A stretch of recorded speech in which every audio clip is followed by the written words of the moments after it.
Buletin pagi 6 Disember, paparan utama pagi ini. Gajah Perang tersungkur, Harimau Malaya mara ke final AFF Suzuki 2018. Pekerja asing wajib carum Pekeso mulai 1 Januari 2019.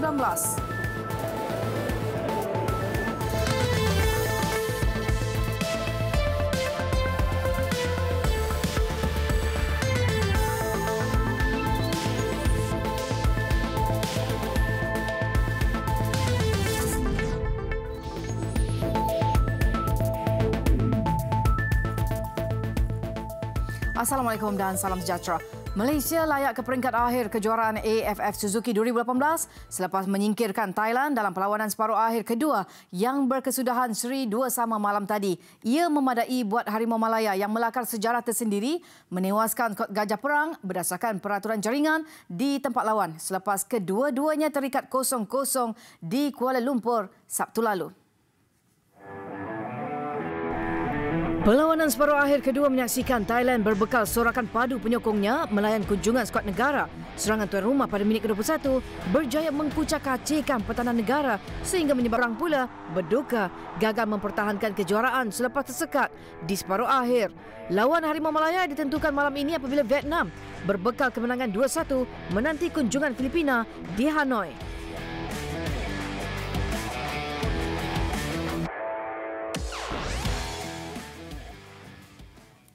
Bagi jurulatih kebangsaan Tan Cheng Ho, ianya malam yang menakjubkan buat pasukan. Hasil berjuang habis-habisan mengikut taktik permainan dan juga persembahan bertenaga yang ditampilkan sehingga berjaya menyekat lawan. The first 45 minutes, I think the players played very well. We get the result. We 1-1. Then again, the second half, we need to be composed. And need to move the ball. We need to keep the ball. At the same time, we need to be focused on the counter attack or sometimes set pieces from the Thai team. Of course, I think the second half, the players really played according to the tactical and very good tactical discipline. And I think again, it's an amazing result. Kejayaan pasukan Malaysia turut diakui jurulatih tuan rumah Miolan Rayewaj. Impian ke perlawanan akhir yang lebur sememangnya amat pahit untuk ditelan, tetapi tidak mahu ia terus membelenggu skuadnya berpanjangan. Nama ostaje da se koncentrišemo na sljedeće takmičenje Azijski kup. Dobro je da nam dolaze igrači sa strane, tako da ovo zaboravimo brzo, a okrećemo se drugom takmičenju. Pasukan kebangsaan pulang ke tanah air hari ini bagi persiapan seterusnya dalam 4 hari saja lagi sebelum turun dalam perlawanan akhir yang diadakan secara timbal balik bermula Selasa depan. Kementerian Sumber Manusia akan mewajibkan majikan membuat caruman Pertubuhan Keselamatan Sosial Pekeso untuk 1.8 juta pekerja asing mereka bermula 1 Januari ini. Perkara itu diluluskan Kabinet di mana tempoh setahun akan diberi kepada majikan sehingga 1 Januari 2020 untuk menyelesaikan urusan pampasan pekerja yang tertunggak sebelum mula mendaftarkan mereka dengan caruman itu. Caruman SOCSO oleh yang diperlukan oleh pekerja asing yang telah diluluskan oleh Kabinet dan dicadang akan bermula dari 1 hari bulan Januari tahun hadapan. Kita ada berbincang dalam detail mengenai perkara tersebut dan kita berpendapat bahawa ia boleh dilaksanakan, tetapi there will be a period of 1 tahun, iaitu dari 1 hari bulan Januari 2019 sampai 1 hari bulan Januari 2020 for the employers to make adjustment because they have also taken workman compensation. But as soon as the workman compensation expire, baru dia perlu daftarkan sebagai pekerja dan perlu menyumbang kepada SOCSO. So we give this cooling off period, and also during that period SOCSO akan pergi menolong majikan-majikan untuk for them to understand the process of why they should register and how we can go on and how because there are so many employees who have come to work at different time of the year. Beliau terdahulu mempengerusikan mesyuarat Majlis Penasihat Buruh Kebangsaan di bangunan Parlimen. Mesyuarat itu turut dihadiri Presiden Persekutuan Majikan-Majikan Malaysia MEF Tan Sri Azman Shah Harun dan Presiden Kongres Kesatuan Pekerja MTUC Dato' Abdul Halim Mansur.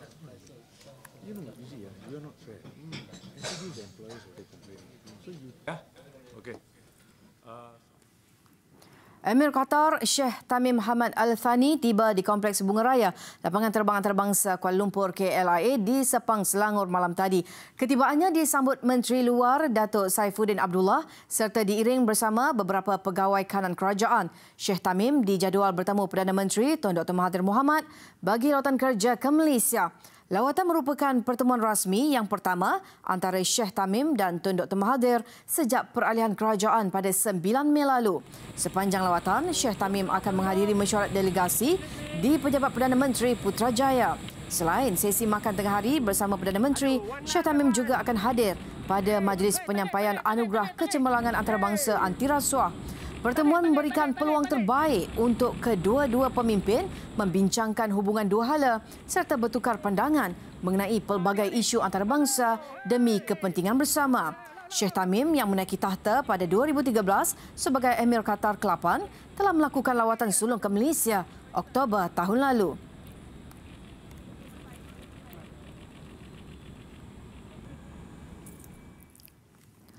Bekas Ketua Pesuruhjaya Suruhanjaya Pencegahan Rasuah Malaysia Tan Sri Zulkifli Ahmad menjelaskan kehadirannya pada mesyuarat Lembaga Pengarah 1MDB pada Februari 2016 bukan sebagai individu yang mengetuai SPRM pada ketika itu. Sebaliknya, beliau hadir hanya sebagai pegawai undang-undang daripada Jabatan Peguam Negara. Saya hanyalah merupakan pegawai undang-undang yang bertugas di Jabatan Peguam Negara. Dan keterlibatan saya hanya dalam satu mesyuarat yang dijemput dan saya diarahkan untuk mewakili Jabatan Peguam Negara. Beliau ditemui media selepas keluar dari bangunan SPRM selepas memberikan keterangan berhubung isu berkenaan. Kenyataannya itu merujuk kepada dakwaan Ketua Audit Negara Tan Sri Madinah Mohamad pada 25 November lalu bahawa laporan audit asal 1MDB telah dipindah. Antara pengguguran maklumat itu termasuklah membabitkan kehadiran ahli perniagaan dalam buruan Low Tech Joe atau JOLO dalam mesyuarat Lembaga Pengarah 1MDB. Selain itu, Tan Sri Zulkifli turut menjelaskan bahawa beliau bukan saksi pertama siasatan itu seperti dilaporkan sebelum ini. Sebaliknya, SPRM telah memanggil lebih 15 saksi dalam siasatan yang dilakukan.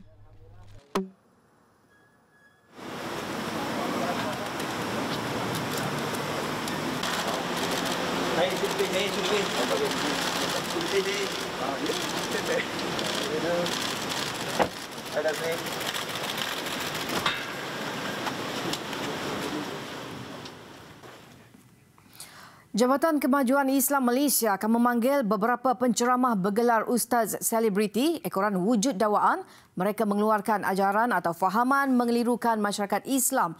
Tegas Menteri di Jabatan Perdana Menteri Datuk Seri Dr. Mujahid Yusof Rawah, pihaknya memandang serius perkara itu kerana sebahagian ceramah disiarkan menerusi media sosial sehingga mencetuskan kekeliruan. Saya telah pun mengarahkan JAKIM untuk menghimpunkan mereka. Sepatutnya saya jumpa 2 minggu sudah atau sudah. Tapi kerana ini musim cuti, mungkin kesibukan mereka. Saya pun nak beritahu bukan semua ya. Yang selebriti begitu ya. Yang betul-betul dia bercakap atas ilmu dia pun ramai. Yang ini yang kita kena banyakkan.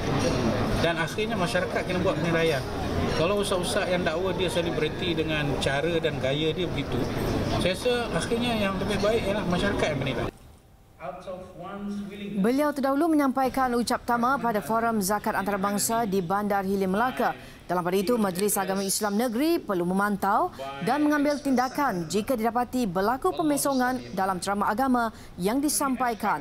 Pihaknya turut mendapatkan kerjasama Suruhanjaya Komunikasi dan Multimedia SKMM bagi memantau aktiviti ustaz selebriti yang dipaparkan dalam media sosial.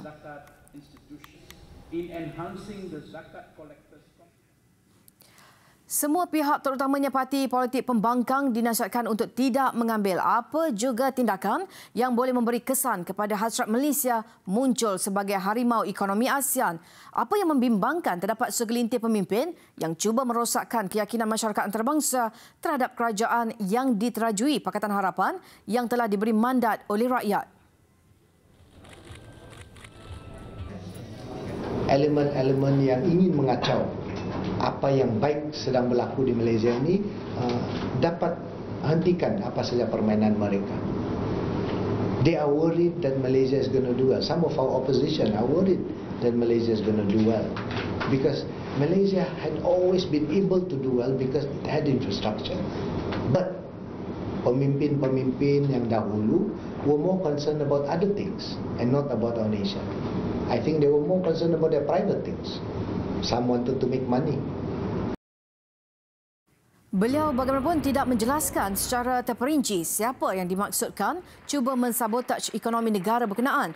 Apa yang jelas melalui hasil lawatan ke beberapa negara selama 5 bulan menerajui MITI, semua negara termasuk di Eropah menyatakan komitmen menyokong hasrat untuk Malaysia muncul sebagai harimau ekonomi ASEAN.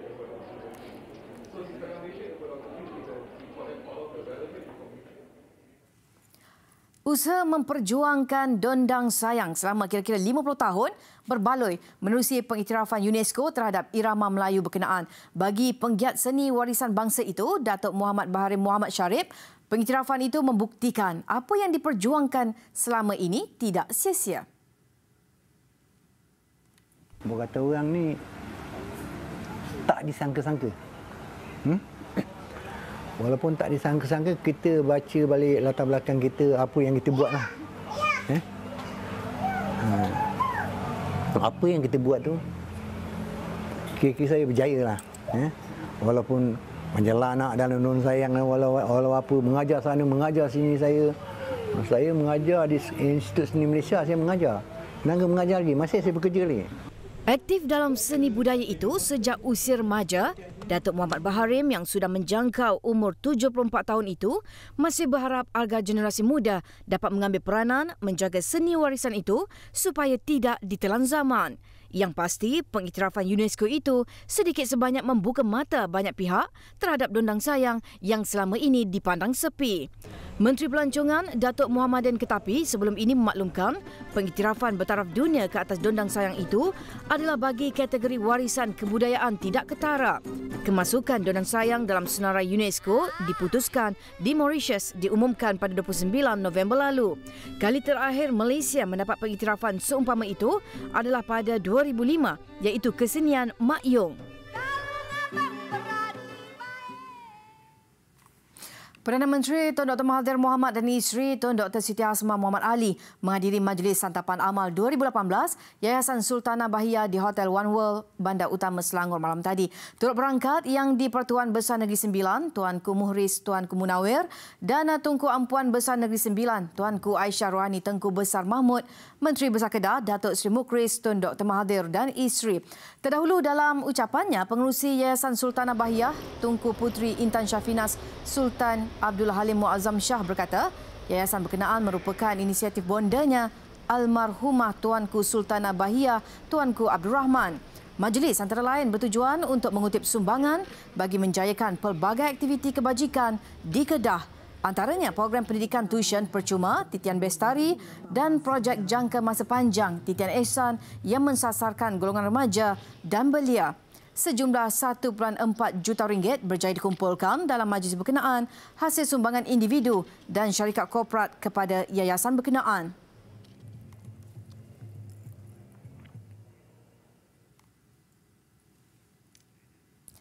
Platform e-dagang terulung di Asia Tenggara dan Taiwan, Shopee, telah memberi penghargaan kepada komuniti penjualnya yang semakin bertambah dalam Majlis Penyampaian Anugerah Penjual Shopee 2018. Acara tersebut disempurnakan dengan kehadiran Timbalan Ketua Setiausaha Kepenggunaan dan Pengurusan Kementerian Perdagangan Dalam Negeri, Koperasi dan Kepenggunaan KPDN KK, Datuk Muiz Abdul Aziz. Welcome to the 14 anugerah disampaikan meliputi pelbagai kategori dagangan termasuk gaya hidup, telekomunikasi, fashion dan elektronik. Anugerah utama yang disampaikan ialah penjual terbaik bagi tahun 2018 iaitu Shopee Mall dan Shopee Marketplace. Antara pemenang bagi kategori utama iaitu Shopee Marketplace adalah Wako Beauty dan Mono Digital. Quite surprised that we got the award, but actually Shopee has helped us to grow a lot.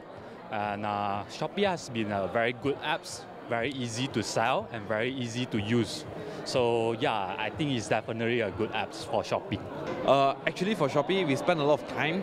We try to develop the product listing and we try to be very competitive for all the product as well as the price. And we also spend a lot of time in terms of customer service. Shopee mengukuhkan kedudukan sebagai medium beli belah dalam talian pilihan di rantau ini dengan penambahan bilangan pengguna sebanyak 150% sepanjang tempoh setahun. Menariknya, bagi tahun ini, jualan besar-besaran 11.11 Shopee menerima 11 juta pesanan ketika jualannya pada 11 November lalu. Bermula pada 26 November, sempena jualan ulang tahun 12.12, Shopee menawarkan promosi harian selama hampir 3 minggu sehingga ke muncak acara pada 12 Disember. Pengguna boleh menikmati penghantaran percuma dengan pembelian serendah RM12 serta pulangan tunai 120%.